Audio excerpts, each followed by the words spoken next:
Selain sejarah terbentuknya Situ Lengkong, terdapat sebuah legenda yang juga turut meramaikan objek wisata tersebut, yaitu legenda sepasang harimau gaib yang konon menjadi penunggu Situ Lengkong tersebut. Sepasang harimau ini bernama Bombang Larang yang jantan dan Bombang Kencana yang betina. Alkisah, seorang putri kerajaan Pajajaran bernama Dewi Sucilarang dipinang oleh seorang pangeran dari Majapahit bernama Pangeran Gajah Wulung Putra Brawijaya hingga akhirnya mengandung. Sang putri melahirkan sepasang anak kembar, bayi laki-laki yang diberi nama Bombang Larang, sedangkan yang perempuan dinamakan Bombang Kencana.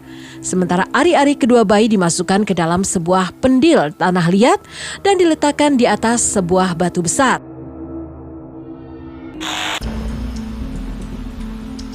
Saat kedua anak itu beranjak dewasa, mereka mulai mempertanyakan siapa gerangan ayah mereka. Hingga akhirnya berkelana mencari ayahnya hingga ke kerajaan Majapahit. Di tengah perjalanan mereka merasa kehausan, namun tak ada sumber air di dekat mereka pada saat itu. Hingga akhirnya mereka melihat pendil berisi air yang merupakan ari-ari mereka saat dilahirkan. Saat Bombang Larang meminum air dalam pendil tersebut, keajaiban pun muncul menimpa Bombang Larang. Ketika kepala pendil itu tiba-tiba membesar dan mencaplok kepala Bombang Larang sehingga tidak bisa dilepas. Bombang Kencana pun panik dan berusaha mencari pertolongan hingga bertemulah dengan Aki Garahang. Akhirnya dengan menggunakan senjata kujang, pendil tersebut berhasil terbelah dua.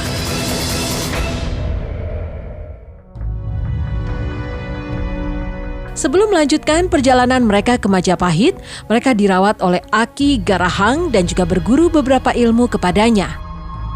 Namun rasa penasaran kedua anak kembar tersebut justru membawa malapetaka bagi mereka sendiri.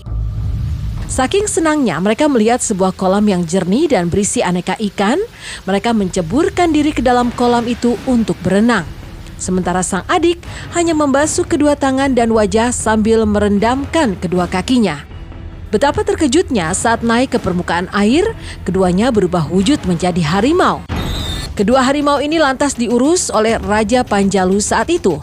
Dan Maung Panjalu berjanji akan menjaga kelestarian alam serta memangsa mereka yang merusak alam. Sejak saat itu sampai sekarang, jika warga di sekitar Panjalu merasa melihat harimau di hutan, mereka akan beranggapan itu adalah harimau gaib, yaitu Bombang Larang dan Bombang Kencana yang sedang berpatroli.